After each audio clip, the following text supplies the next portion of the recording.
Hello and welcome to today's podcast, Find Bliss Within, a conversation with Laura Reese, talking about the multidimensional life. Tell me, how did your journey actually started with, with mystery school or like even the journey of self-discovery? Like, did you know that you want to get to know yourself deeper? Did you know that you looking for more? How did that begin for you? Well, that's a thick question, but I'm going to give you my honest to God answer. So I grew up in Christianity in a very devout Christian home, and I was in Alabama on a mountaintop. In Alabama in the States is a very traditional Southern, Southern belle, very ladylike and proper and etiquette and piano, like old school Southern style. And great morals, great values. It was wonderful. But I knew that I had gifts. I didn't know you could call them healing abilities, but people would be sick or have headaches or different pains, and they would come, my mom's friends and different people in the community, like, can you just put your hand on me, or can you just touch my face, or can you? And they wouldn't acknowledge it because in terms of a healing ability, because in that culture only men of God were allowed to be healers, and here I was, an 8-year-old girl or a 12-year-old girl. So they wouldn't acknowledge it as a positive thing, but they would appreciate it and take advantage of it behind scenes. And I had other abilities opening up. I could see energies a lot, and I would be talking about it to people around me, and I would be impacted by it. And they were like, "We don't know what to do for you. Like, do you have a Bible next to your bed? Like, that's all we know. Just have a Bible next to your bed, and we don't know what to do."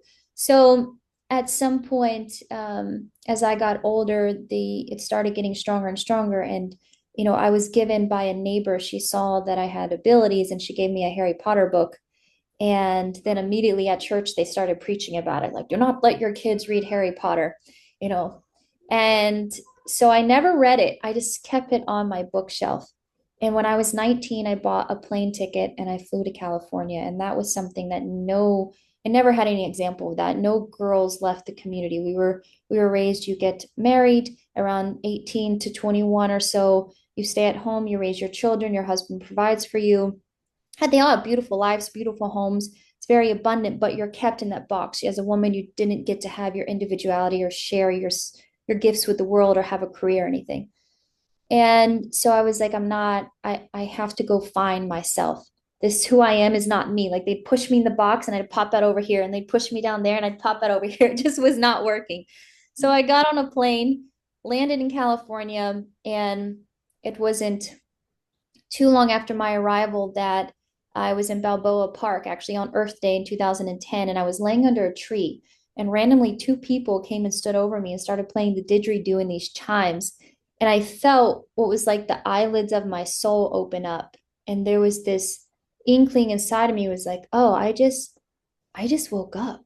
Like that's what people have been talking about. Because I was in San Diego, and it's a hippie community, Ocean Beach, San Diego, and I would hear people say these different terms. And at that time, I had just come from Los Angeles. I was dating an NBA basketball player and lived in this high rise, and I was very much so caught up in the matrix.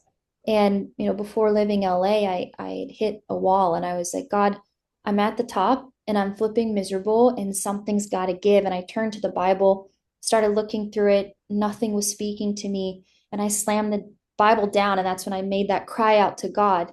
And then within, a week or two, my whole life turned upside down. I landed in Ocean Beach, San Diego, started hearing about awakening and consciousness, the ego, all these new terms. And I felt my soul wake up on Earth Day. And from that point forward, I found out about the co-op and started eating organic food. And I think that started detoxing my body, my consciousness. And I started practicing yoga. I took all of my just egotistical clothes and jewelry. Well, it was just nonsense, and put it in a box and went and donated it, and went to the thrift store and bought like all secondhand stuff. Totally just stripped myself down, my identity. But that's what I needed. I needed a reset because who I was expressing to be was not really who I was. And I was miserable. And when I stripped down, I started to reveal who I really was and getting to know myself. And, my heart was fervent and I really wanted to serve God. And I told God, I was like, God, if I have to go back to Alabama and be in that particular church to serve you and die and go to heaven, that was the terms I grew up with, then I'll do that. And in that moment of really having a face to face with myself and with God, I remember kind of like cringing, thinking all hellfire and brimstone, God's wrath was going to come down on me because I was finally being honest with myself. And the opposite happened. It was like this internal voice from inside of me said, forget everything you know, forget everything you've ever been told. All that exists is me and you. Listen to me and you'll be all right. And this voice wasn't from outside of me. And I love that. It was from inside of me. And from that point forward, my journey just escalated. And I'm like, okay, I am in the right path. This joy that I feel is real. I am connected to God. I don't have to be in any particular religion or in a church to be spiritual or to be in alignment with the will of heaven. And so I surrendered to that and I let it take me. And next thing I knew, I ended up beautiful opportunities came, one door open after the other, some doors closed, another one open. And I'm 20, I think I was, yeah, either 20 or 21 at that point. And I found myself in Los Angeles and I just kept saying, if Harry Potter has a school, there has to be one for me too. And I would ask randomly ask people. And I met this wizard and his name was Marcelo. And I met him in front of Rolling Stones Theater. And I was in a crowd, and this random guy walks up to me, and my dear sister Sincere was there with me too in that moment. This guy walks up and he's like, there's someone I need to introduce you to. And he brings me to this wizard with this black curly hair. He's from Argentina. And he's handing me this brass Merkaba. And he said, there's something I need to tell you. And I just kind of looked at him like, whatever, like you're just hitting on me. Like I was attractive, young 21-year-old. I'm like, whatever, get out of here. Handed him the brass Merkaba back. And probably like a month or two went by and I integrated more into the Venice Beach community, considered a conscious community, but totally new age, bless it. It meant well in some ways. But anyhow, became friends with people who knew him. And they're like, Marcelo really wants to talk to you. And I'm like, well, he could just talk to me. What is it? So one day, some friends were going to his house. Come to find out, he was a designer for the studios in Hollywood. He would make costumes, and people would go over there and have these creative days. And by costumes, I mean like the leather pouches and clothes for like Huntsman and Snow White, and like really cool materials and alligator skins and very eccentric. And so I went to his house with these ladies, and I got there and I'm like, what is it you wanted to tell me? And he goes, I'm not supposed to tell you anything. I'm just supposed to take you to the teaching tree. And I'm like, a tree? All of this time? It's just to tell me that you're supposed to take me to a tree. Like, are you crazy? So I think it was a day or two later, I found myself up with this tree. Now, years later, I found out that that tree was on the Ojai Foundation, which belonged to Annie Besant. And Annie Besant was an initiate in the Golden Dawn, the same school that Founder Goodney was an initiate in. And she helped solidify and build the Theosophical Society. And from connecting with this old oak tree, I got this download. And shortly after that, the wizard finally told me, he said, okay, there is a mystery school and one of the high priestesses live here in LA. And he connected me to Dr. Teresa. Wow. And yeah, and I just had this inkling. She initiated me, and I'm like, do you need an assistant? Like, I'm supposed to be your assistant. And she just kind of looked at me. And it was after Empower Thyself one day, after I was initiate for a couple months. And she just looked at me and she just handed me her sword. And I was like, yes, I'm in. And that was it. I started cleaning house and scrubbing toilets and cooking and grocery shopping and packing and unpacking laundry. And I did the grunt work, but in that process, I was in her energy field and I started to really heal and grow. And she helped me get to Healers Academy. And I had a lot of deep healing that needed and reprogramming that needed to happen. But the reason I needed to find the mystery school was because of these abilities. And at that time, they could either be used for good to build and uplift, and they could equally as much so be used to destroy.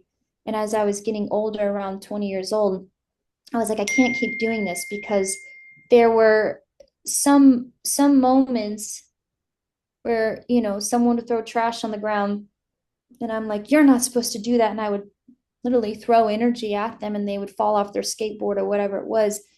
And I was coming from the right place, but my gut's like, you're not going to help them grow by hurting them. Mm. And but I didn't feel like I could control it. And I think a lot of people feel this way. Like sometimes it's rationalized anger and you want to teach someone a lesson. It's like you're not allowed to do that. And you project energy at them and it ends up causing chaos or destruction.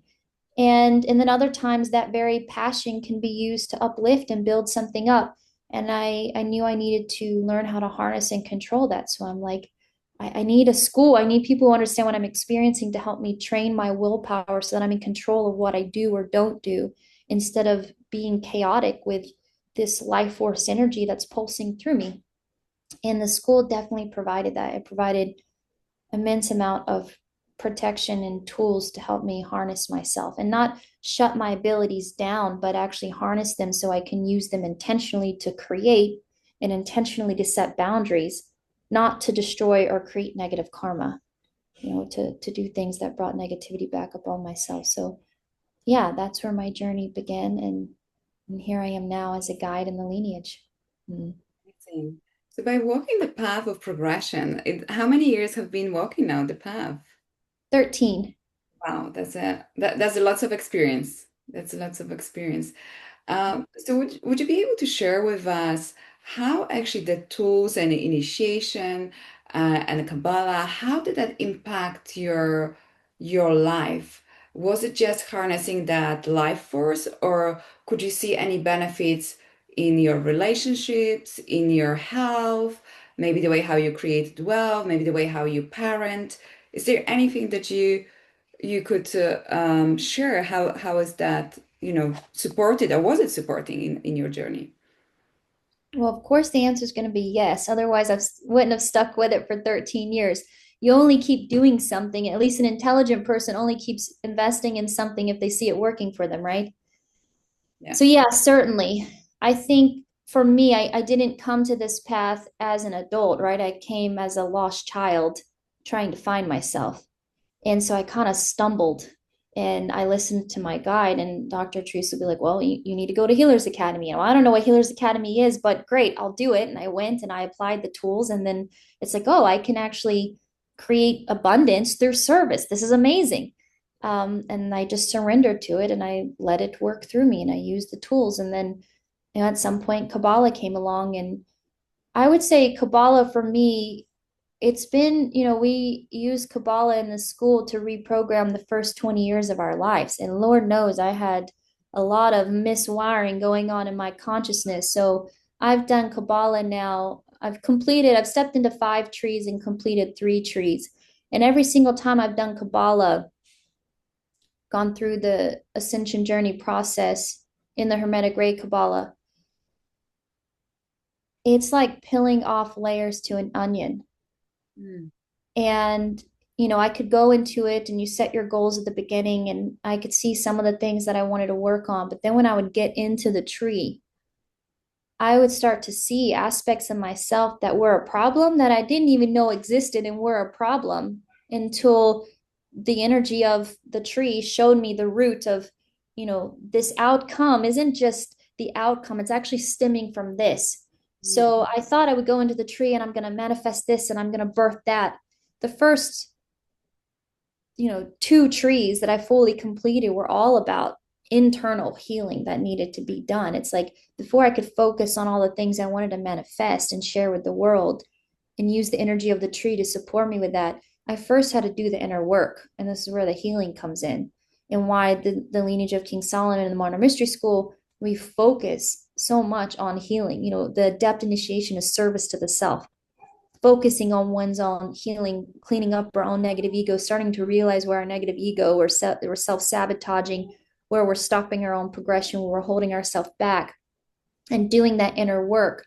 Because if we're trying to create out, on an outside level and create projects that are going to be existing and sustaining themselves for the next 20, 30, 40, 50 beyond years, we're going to need to be able to create something that's an authentic expression of who we are. And without doing the healing work, sure, we can create stuff, but how many people have a great idea, they create something, and then within a month or two or 2 years, it collapses. It goes bankrupt, or it just doesn't work out, and the people don't come together, and it falls apart because the foundation of it, maybe it was a good idea, but the person birthing it wasn't coming from their authentic, empowered self in that creation, and it fell because they hadn't cleaned out from the inside out. So the school wants to see people have success. It wants to see people flourish. It's our birthright to be abundant, wealthy, healthy in all arenas, humans. And we understand that in order to do that, we first got to focus on service to the self, doing our inner healing. And then at that point, all that, most of it gets cleaned away.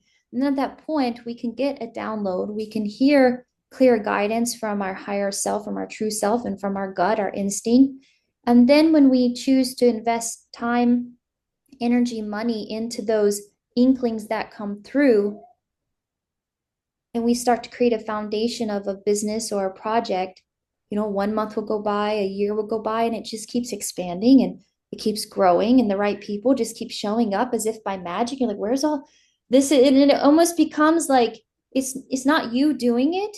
It's something that seems so much more majestic or bigger than you coming through you doing it. But it is the result of you first showing up and doing your work to heal and clean out and getting out of the way so that source, so that the light can flow through and create goodness and beauty through us here on earth for humanity. So yeah. That's so incredible. I think that the foundation that you mentioned, that inner work, it's so important because so many times we can stumble in life and try to create either relationships or new opportunities, new businesses. And like you say, when they fall apart, do we actually really take time to investigate what was the problem, or we just jump straight away to the next opportunity? And I love how the path of progression really, I like to call it, guides us home to really see what is the blockage, the limitation, the unhealthy pattern, maybe the wrong rewiring in the brain, in our consciousness that is actually making us in a way fail or stumble or challenge. And I love how we can really return through the work and dedication to the self with that desire of healing and growth to create the foundation, and to really get to know ourselves so we can authentically show up in the world and create from that space. Because I think so often sometimes we come across like, oh my goodness, I'm so big and so successful, but internally the opposite, and the other way around as well. We're so shy, but there's an enormous amount of strength and power within. And so when those two worlds, internal and external, they don't match, Mm. it's hard to create the best life we want to live, that what we desire and we meant to be living. And when they do match, we get to live what we desire, and we do get to thrive, and we do get to live where everything flows as if by magic. Yeah.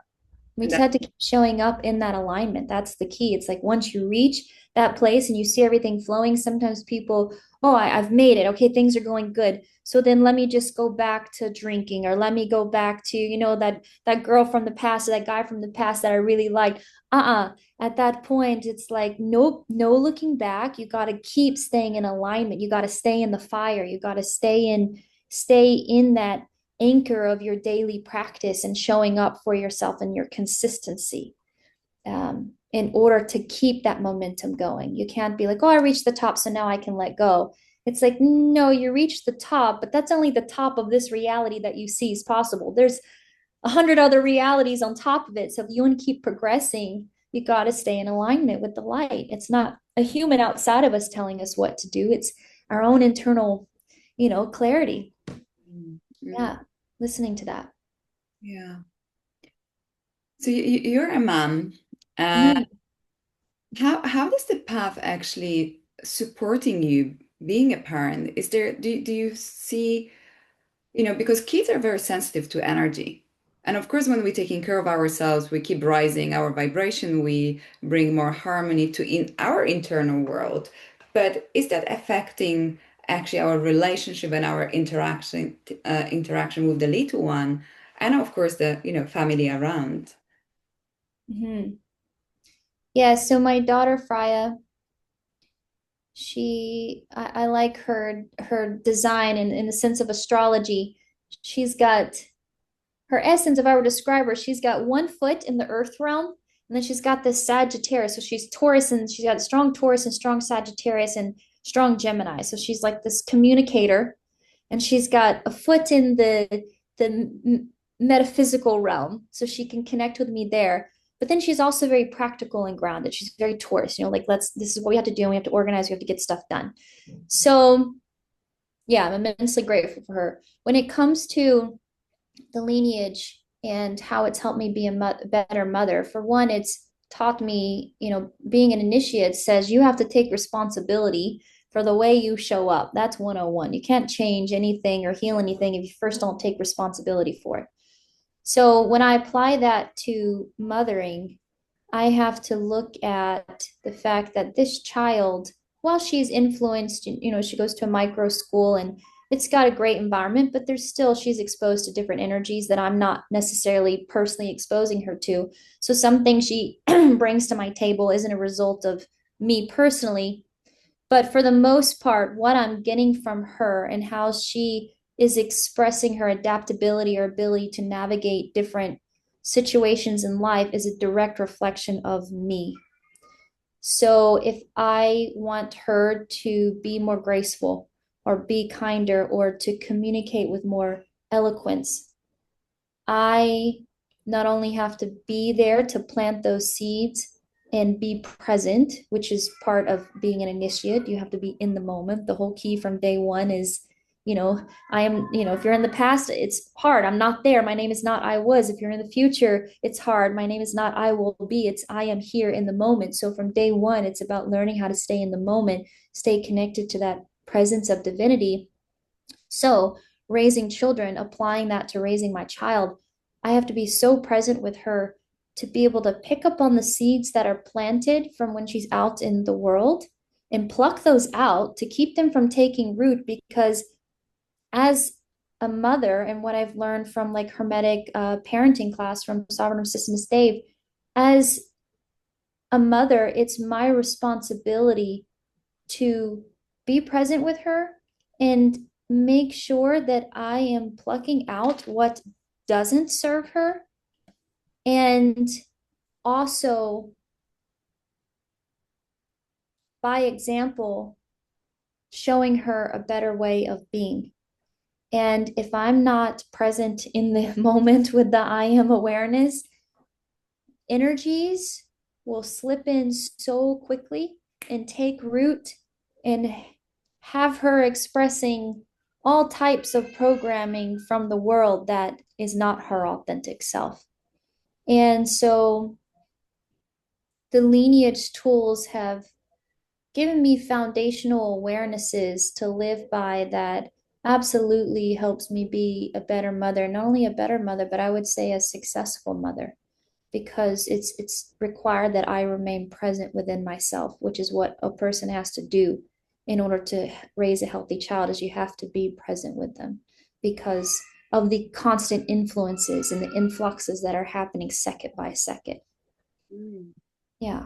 And how does that work with, like we all experience as a child our traumas, our, pain bodies. With the power of progression, as we do our work, we stopping that, we're not passing to our kids. We creating a kind of new better foundation for that for them. So how important is actually to take care of ourselves first? Because sometimes when I talk to my clients, I can see how parents can be quite overwhelmed with this.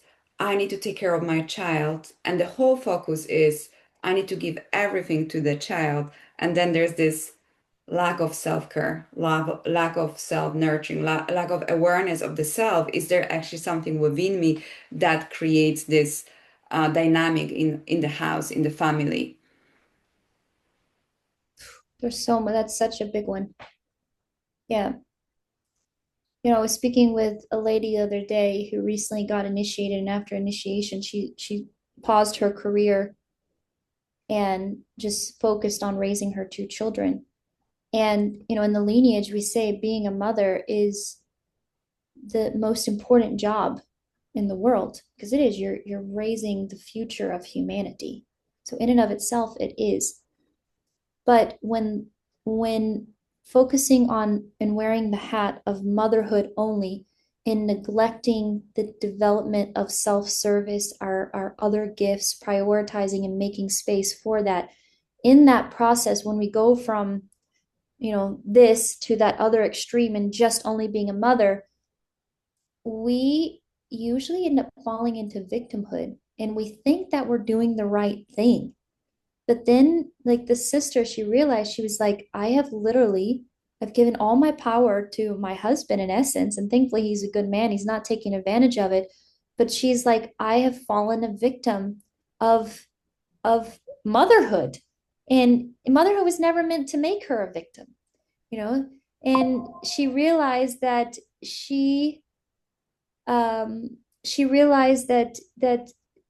there is a space for her to apply structure in her day-to-day life so that she has the time and energy to allocate to herself and her own development.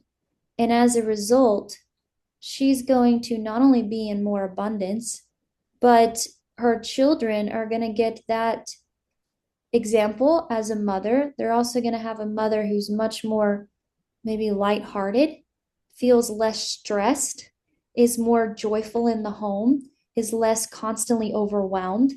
There's so much pro to realizing that this whole ideology from the 50s and prior, that when you're a mom, that's all you can be, which is what I grew up in too, that is that totally sabotages a woman's in entirety from being expressed.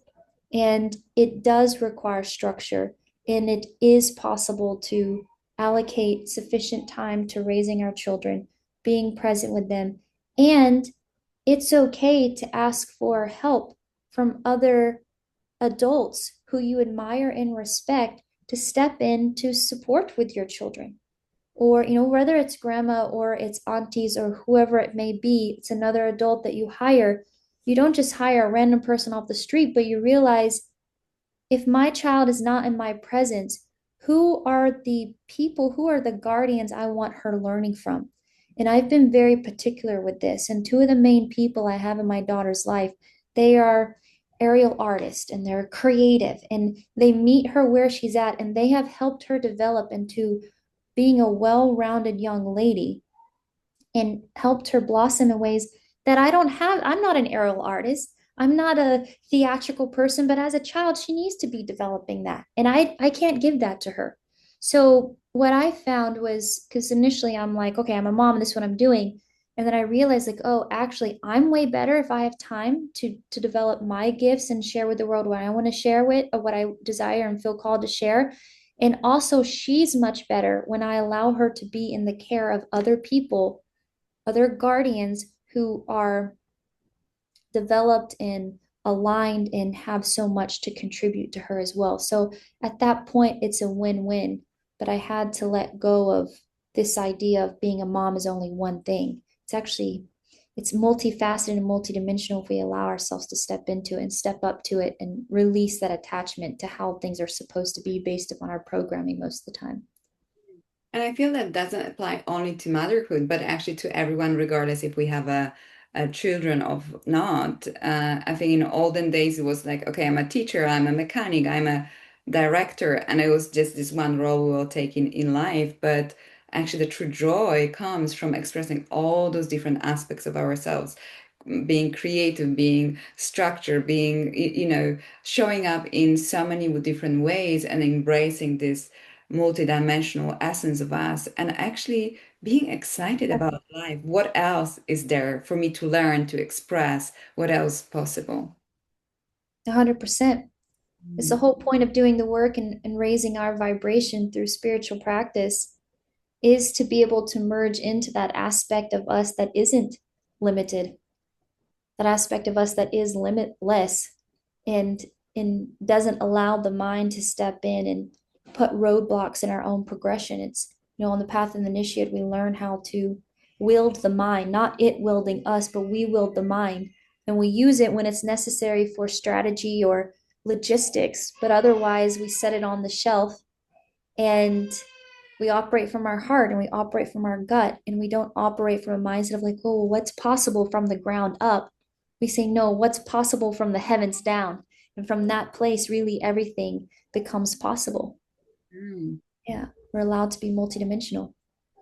I know we slightly over the time, but would you have any top tip for people listening if they seeking to improve their life, to make the positive change? What would be the top tip you would like to Yeah, share? so I would say thank you for asking that. It's been lovely speaking with you. And I would say it doesn't matter what you identify with, whether you are, you grew up Hindu or Catholic or Judaic, or you're, grew up in paganism or whatever it may be, however you refer to spirituality or gods or source or universe, all of that, great. And at the same time, doesn't really matter. What matters, in my perspective, is that we all show up and understand the importance of engaging in practices, engaging in activities, engaging in relationships with people, our environment, what we eat, what we listen to, what we watch, what we entertain, that all of those things that we take into our sensory system, that it be of an elevated frequency. Because as it is of a higher frequency, it means it has high light. If you go into a room and it's very bright, it's because the frequency is very high. You turn down the dimmer, the frequency goes very low, the room gets dark. When you have a lot of light, what happens? You elevate, you have more clarity, you can see what's going on in the room, and therefore you can make sound decisions. So, whatever you want to call it, whatever you want to refer to it, it's fine. Just whatever you do, cultivate light within your life. Protect your energy field, protect your mind, protect what you watch. Let whatever you take in lift you up, because as you lift up, you're going to tune into better relationships, brighter places, more possibility, more encouraging conversations, just more upliftment. And what happens as a result? Everything gets better. Life becomes better. Yeah, that would be my tip. Elevate yourself, commit to it. It'll be worth it. Amazing. Thank you so much for joining us today and spending time and sharing. It was wonderful to talk. Thank you, likewise.